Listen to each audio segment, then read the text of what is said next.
Welcome to Twale TV Sports. Welcome back. Well, it's quite a while, but before we go into the European Nations League going on over the weekend, let's quickly touch base on the mainstream discussion that's been going on for the last few days.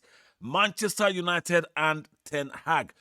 I don't even know why I am coming back to this topic because I have made my mind clear, my opinion, made very public. If you listen to all the podcasts in the past regarding Ten Hag and Man U, I have said it.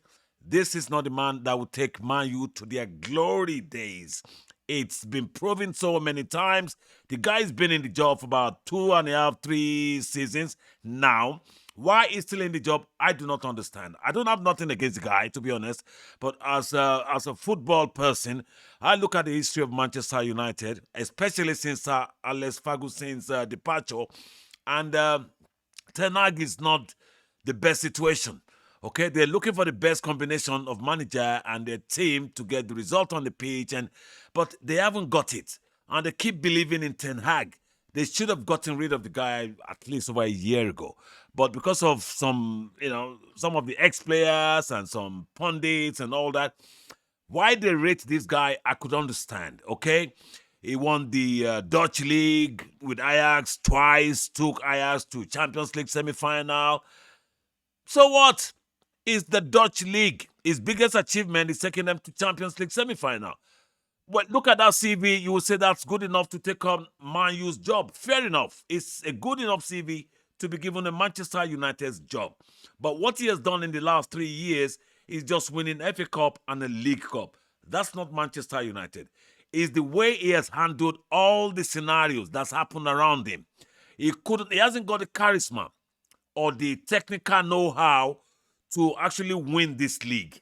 Okay, you can buy him all the best players in the world. Trust me, for as long as Pep Guardiola is in place, for as long as Arteta is in place, he's not going to surpass those guys. He's not as good as those two managers. He hasn't got the technical genius. Okay, when he won the FA Cup, I was making a podcast. I had a banter with some Man U fans. I said, why you lot are criticizing Mourinho and you have played Mourinho's tactics to win the FA Cup? Because all he did in the FA Cup against Man City was sit deep and counter-attack. The goals were counter-attack goals. It's the typical Mourinho style of play. And that's not how he plays normally in a league game. But he had to do that in a League Cup because he was so determined and desperate to win that cup. And because of that, he got the job. And the time it took for the club to confirm him as their manager going forward, it took about 3-4 weeks. Prior to that, it took some weeks, that we all know he was going to be sacked. And they thought, okay, let's wait and see what he does in the FA Cup final. And they waited and he won. And then before they even give him the job, it took another couple of weeks or even more than that. While they were busy talking to Pochettino, Thomas Tuchel, and Kieran McKenna, Ipswich manager, it was known to everybody that they were talking to other managers, Bayern Ten Hag, and then you give him the job. It's a whole lot of shambles.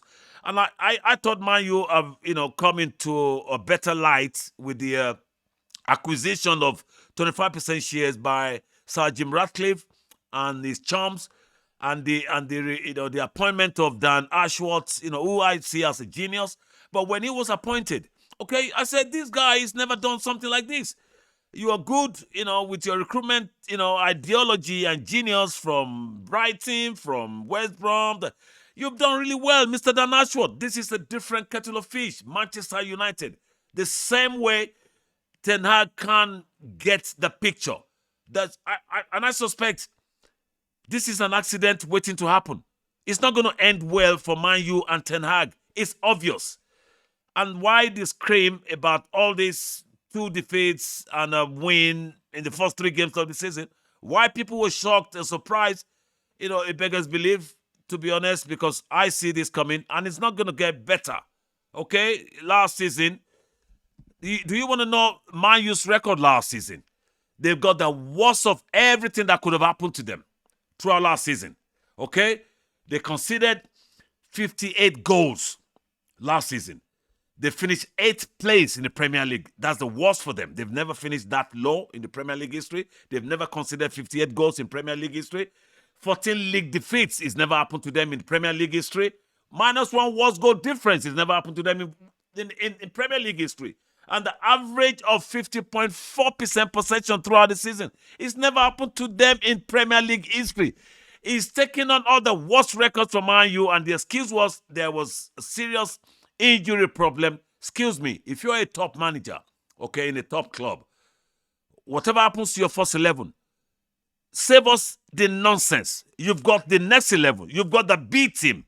These are the things that makes you a top manager. You find a way to grind the results. You find a way to keep going. So, giving excuses of injuries for Ten Hag's failure last season, I don't buy that. And they keep on going, and then they gave him the job, and now they wanted to start screaming. For the first time, they did a good thing. They came out quickly and had to say, yes, we're supporting our manager. Yes, they have to come out. That's Dan Ashworth and the CEO of Man U. They came out. They had no choice but to come out because they have backed him with over 200 million after giving him the job. So it wasn't like before the end of the season when they kept quiet for weeks and months. This time around, they had to come out and say something. And what they have said, it means nothing, because unless the result on the pitch is rectified, unless Ten Hag can deliver, he can't deliver. He's not the man. Trust me. There's nothing he has done that warrants all the praise that, oh yes, he tried. He won the FA Cup and the League Cup. Stuff that. Mourinho spent the same amount of time. He won Europa League. He finished second. He won the League Cup and he won the Charity Shield. He got the sack. Louis van Gaal came. He won the FA Cup. He got the sack. Okay? Ole Gunnar Solskjaer too finished second. He got the sack. Rav Ragnick, he came and he said, Man U's problem is like an open heart surgery. Ronaldo came, he said, this is a massive mess of the highest order. So you put all those things together with what is still going on, and you say, Man U have escaped. No, Man U is not Man U that we know. Okay? It's the past glory that makes us get involved in this story. I am fed up with this story. It's boring. And I think Man U is officially an average club with this guy in charge. And they're not going to escape that status until they find a serial winner that can win games regularly, that can compete and stay in top 4, because a top club needs to be in top 4. And when you're there, then you need to win among your competitors, among your top 4 contenders for the title. That's, excuse me, Man U, stop jubilating, stop exciting yourself. It's an accident waiting to happen. It's not going to end well. I'm not cursing you. Ten Hag and Man U's romance is not going to end well. End of story. Let's go to international. Lee Castley has been given the interim job of England, okay? Well done to Lee Castley. He's come out to say, I am here to entertain you, okay? This is the mood of the nation. He had said it. We're all looking forward to it. I'm excited, and I wish him the best of luck. But Mr. Lee Castley, I've got news for you, okay? You are not going to impress nobody unless you put a trophy on the table. No matter what you achieve with your entertaining game, if there's no trophy on the table, forget about it. Because Gareth Southgate is taking us to 2 European finals consecutively. He's taking us to 3 semi-finals out of 4, World Cup quarterfinals, and he's achieved more than most England managers has ever achieved, apart from not putting something on the table. So for Lee Castley to say he's coming to play an entertainment game, fair enough, we love it. But you can entertain all you like without a trophy on the table. You ain't nothing, Mr. Lee Castley, because Gareth Southgate has proved that he's done everything. And the next person to take the baton would have to put something on the table. So I'm not jubilating over your appointment until you put something on the table. You can entertain all you like. Like I said, Germany entertained, France entertained. They got knocked out of a competition. Best entertaining playing nations have been knocked out of competitions. So entertaining doesn't guarantee you winning the trophy. So if somebody has come that close, you need to beat his record. End of story. Let's catch up again at the next podcast. For those of you asking for us to post on your personal contacts, please, you have to go and subscribe on YouTube, Twale TV Sports, or follow us on Instagram and TikTok, Twale TV Sports as well. We'll be coming up with a lot of stuff, but hey, excuse me, I'm just happy to come and touch base with you guys and catch up with you at the next podcast. Hasta la vista, baby. Ciao. It's Tuale